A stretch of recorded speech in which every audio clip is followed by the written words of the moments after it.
Ndabaramukije cyane, amahoro y'Imana abane namwe kandi Uwiteka abishimire, umwami Imana abakomeze ababere byose muri byose.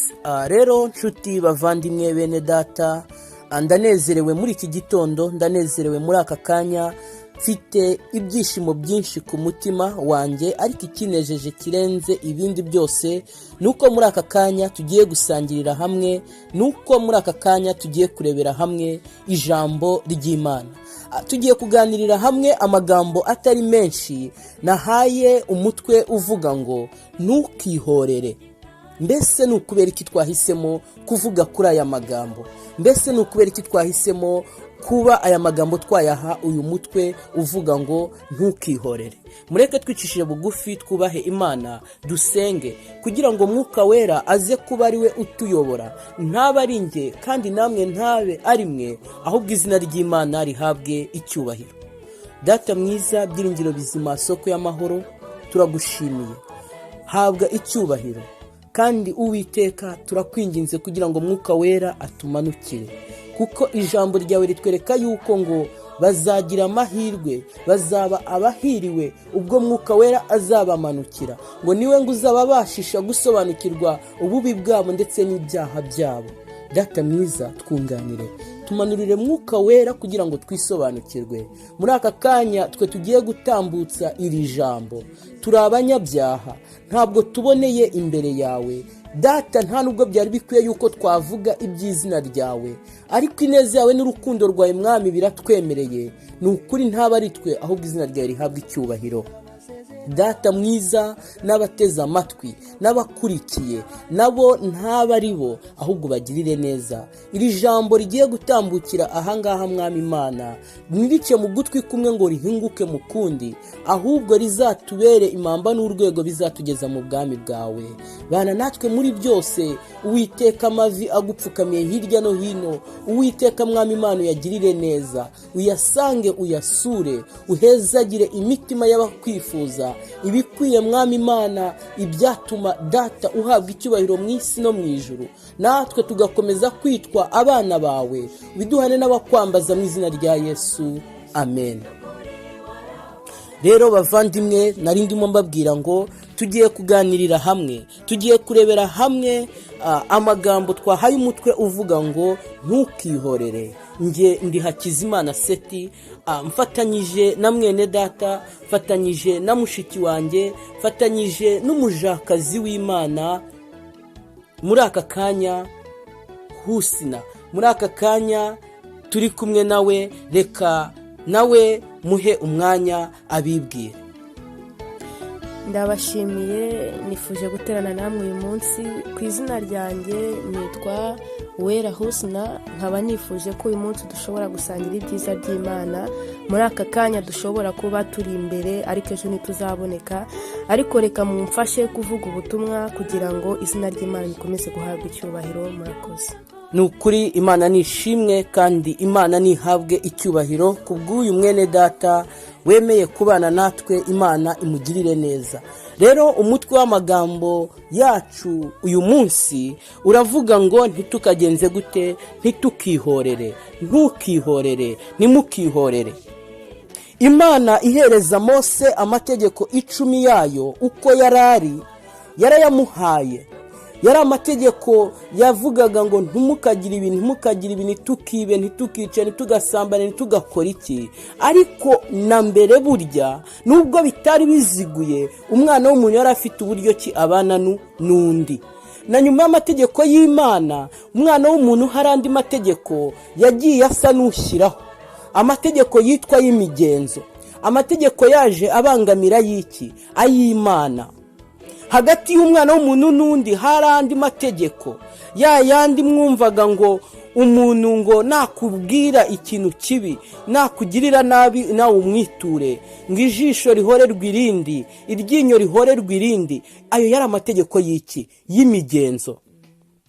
ariko Yesu Kristo yaje azanywe no kugenza gute, no gukomeza amategeko. Ntabwo yazanywe no kuyakuraho, ariko aya mategeko y'imigenzo, aya mategeko yo kuvuga ngo ijisho rihorerwa irindi, iryinyo rihorerwa irindi, ibi Yesu Kristo yaje aje kugenza gute, aje kubikuraho, aje kubirangiza. Ariko amategeko y'Imana azahoraho iteka ryose. Haleluya. Rero icyo nshaka kuvuga ahangaha, hari ikintu cyabaye igihe bagenzaga Yesu ngo bamwice. Yuda amaze kugambanira Yesu, hari akantu kabaye. Petero mu ntumwa za Yesu Kristo ngo yari afite inkota, yari iri mu rwubati. Uyu Petero ni intumwa igaragara nk'umurwanashyaka. Ahantu hose uyu Petero yabaga ahari kandi ari atentifu, yiteguye, kuko yaravugaga ati Yesu Kristo muramutwara, Yesu Kristo muramujyana, ari uko mubanje kugenza gute, kunyica. Uyu Petero ari umurwanashyaka. Igihe rero bari baje, Yuda amaze kugambanira Yesu Kristo, Petero yaravuze ati ntago mushobora gukora ku mwami ngo nge nsigare, ahubwo mbere yuko mumujyana nge murabanza mugenze gute, munyice. Uyu Petero arakiri muri ya mategeko y'imigenzo, uyu Petero arakiri muri ya mategeko yo guhora. Murabizi neza ko bafataga asambanye, bamushyiraga ku karubanda, bakamutera amabuye ngo mpaka agenje ate, apfuye. Ni hahandi bazanye umugore Mariya bamushinja icyaha gikomeye cy'ubusambanyi. Bati uyu muntu twamufasha asambana, kandi amategeko y'Abayuda, amategeko y'Abafarisayo, amategeko y'Abaroma, amategeko y'Abanyarwanda, amategeko y'Abarundi, amategeko y'Abakongomani atubwira yuko ufashwe asambana amanikwa agaterwa amabuye kugeza agenje ate. Maze Yesu Kristo arabitegereza, abararanganya mw'amaso, arangije aravuga ati muri mwe ninde utarakoze iki? Noneho ngo ahereko amutera amabuye natwe tubonereho. Barangije barareba, basanga ibyaha byabo birenze icyo bari gushinja uwo mugore. Ngo umwe aranyonyomba, n'undi aranyonyomba, ariko ngo Yesu Kristo asigarana nande? Na wa mugore gusa. Icyama uyu munsi wa none nawe ugasigarana na Yesu gusa, ukava mu bana b'abantu, maze ukaboneka imbere ya Yesu gusa. Nuko Petero arangije aravuga ati ndaguca ugutwi wowe ushaka gukora ku mwami. Maze agikura inkota mu rwubati, abakuyeho ugutwi k'umuntu. Amaze kumuca ugutwi, Yesu Kristo aramubwira ati Petero, Petero, hagarika uru rugamba turimo ubu, ntago ari rwa rugamba mwahozemo, ntabwo ari rwa rugamba rwo kwihorera, kuko kwihorera si ubutwari ahubwo ni ubugwari. Subiza inkota yawe mu rwubati, kuko ubu dutangiye urugamba rw'umwuka, hehe n'intambara z'ingamba cyangwa se n'urugamba rwa hehe rwo mu mubiri. Ibyo kwihorera Yesu Kristo yabikuyeho. Umuntu naguhemukira ntukihorere, umuntu nakugirira nabi ntukihorere, kuko ijambo riravuga ngo inabi yundi ntikagushishikaze, kuko abanyeshyari ntibazabura, bazahoraho. Kandi Yesu Kristo icyo nicyo cyamuzanye, kugukomeza nanjye no kugenza gute, no kunkomeza. Umuvandimwe turi kumwe tugiye gufatanya muri aka kanya, tugiye kurebera hamwe amagambo ari muri Matayo igice cyaho cya 5. Turaza gusoma ku murongo waho wa 38, tuze turangirize ahangaha muri iki gice cyo muri Matayo kirangirira ku murongo waho wa 48. Ahangaha turaza gufatiraho ku murongo ku gice cyaho cya 6, aho turaza kurangiriza ku murongo waho wa 4. Amagambo aravuga ati ntukihorere. Nuko uyu Petero amaze guca umuntu gutwi, Yesu Kristo aragufata. Amaze gufata kwa gutwi agusubizaho. Amaze kugusubizaho ahita abereka yuko bya bindi bya kera bigenje gute, birangiye. Burya ngo muri Yesu Kristo uwahindutse abahindutse ikiremwa gishya. Ngo dore ngo ibya kera byose babigenje gute, biba bishize, biba birangiye. Yesu Kristo ahita atangiza intambara ya mwuka, akuraho intambara y'umubiri. Niyo mpamvu ibyo kwihorera bitakigenje gute, bitakiriho. Ibyo gukunda abo musengana, ibyo gukunda abo muvukana, ibyo gukunda abo mwiganye, abo muhuje muri domene runaka, ibyo byose Yesu Kristo yarabinenze. Yaravuze ati mbese nimuramuka mubikoze mukagirirana gutya neza, aho ngaho muzaba mutandukaniye he n'abasinzi n'abasambanyi, muzaba mutandukaniye he n'abicanyi n'abakobanyi, ko nabiyo bari muri rya tsinda ryabo babikora. Mureke dusabe mwene data adufashe gusoma. Turasoma muri Matayo igice cya 6 ku murongo waho, muri Matayo igice cya 5 ku murongo waho wa 38. Nukuri Uwiteka adukomeze.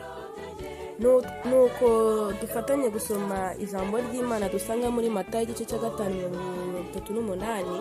Umutwe w'ijambo uratubwira ngo ntimukihorere. Umutwe w'ijambo uratubwira ngo ntimukihorere. Igice cya 38 kiratubwira ngo mwumvise ko byavuzwe ngo ijisho rihorerwa irindi n'iryinyo rihorerwa irindi. Ibi ngibi nibyo twari turimo tuvuga, ngo mwumvise ko byavuzwe ngo ijisho rihorerwe irindi n'iryinyo rihorerwa irindi. Ariko ngeweho ndababwira kutabuza umuntu mubi kubagirira nabi. Ariko mwumve icyo Yesu Kristo atubwira, ngo umuntu mubi nabagirira nabi ntimumubuze.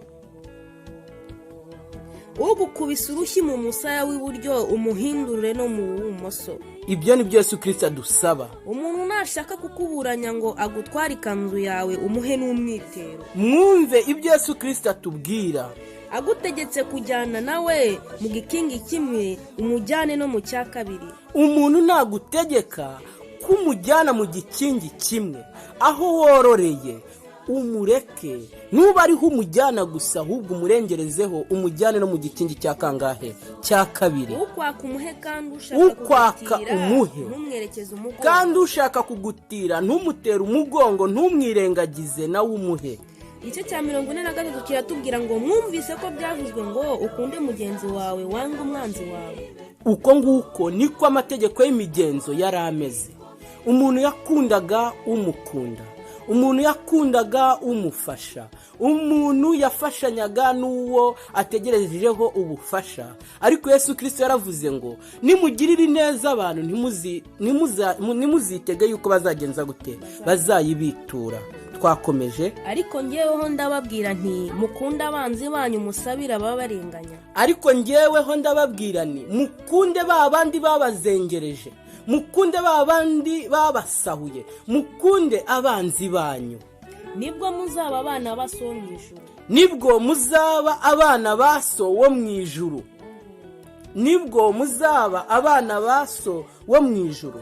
Mukunde abo bantu, mukunde abo batabifuriza ibyiza, mukunde abo ngabo babifuza kubona mwahombye. Nibwo so mwijuru azareba urwo rwango abo bantu babanga, abonereho we abihera urukundo rwe. Haleluya. Kuko ategeka izuba rye kurasira ababi n'abeza. Kuko Yesu Kristo ategeka izuba rye kurasira ababi n'abeza, abashima n'indashima, ingayi n'ababandi baba batishimiye ibyakozwe. Kandi abakiranuka n'abakiranirwa abavubira imvura. Uwo nguwo avubira imvura bose. Ntareba bamwumva, ntareba bamuyobotse, abajura, abo bose, abo tubona twe tukabaciraho iteka. Yesu Kristo we ngo abavubira izuba, abavubira imvura, ibyo byose ngo bibaberaho ku gihe kimwe, ku rugero rumwe, atarobanuye. Uko niko Yesu Kristo nawe adusaba kubana n'abantu tutarobanuye, tutarebye akamaro badufitiye, tutarebye isano dufitanye, tutarebye ngo turigana, tutarebye ngo turasengana, tutarebye ngo twizera kimwe icyarimwe. Mbese nimukunda ababakunda, mbese nimuramuka mukunze ababakunda, niki muzahembwa? Mbese abakoresha ikoro nabo ntibagira batyo? Mbese ko abakoresha bikora ubwabo nabo bagira uko bafatanya bakunganirana? Nimuramuka mukoze ibyo mwaba Kristo mwe, mugakora ibyo mwabizera mwe, mugakunda ababakunda, mugakunda abo musengana, mugakunda nabo muririmbana, mugakunda nabo mubwirizanya, ese muzaba murushije iki abandi? mbese nuramutsa bene wanyu bonyine abandi mubarusha iki? mbese igihe uzaba uramutsa so, ukaramutsa nyoko, ukaramutsa barumuna bawe, ukaramutsa abasaza bawe, ukaramutsa bene wanyu gusa, ba bandi muziranye gusa, ese uzaba utandukaniye he n'abandi?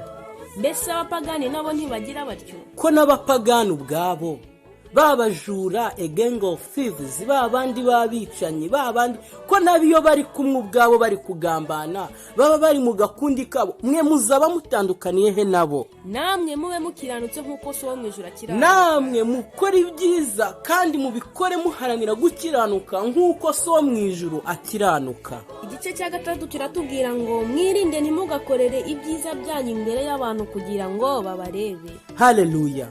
Bavandimwe, turacyari gusoma muri Matayo, tugeze ku gice cyaho cya 6 ku murongo waho wa mbere.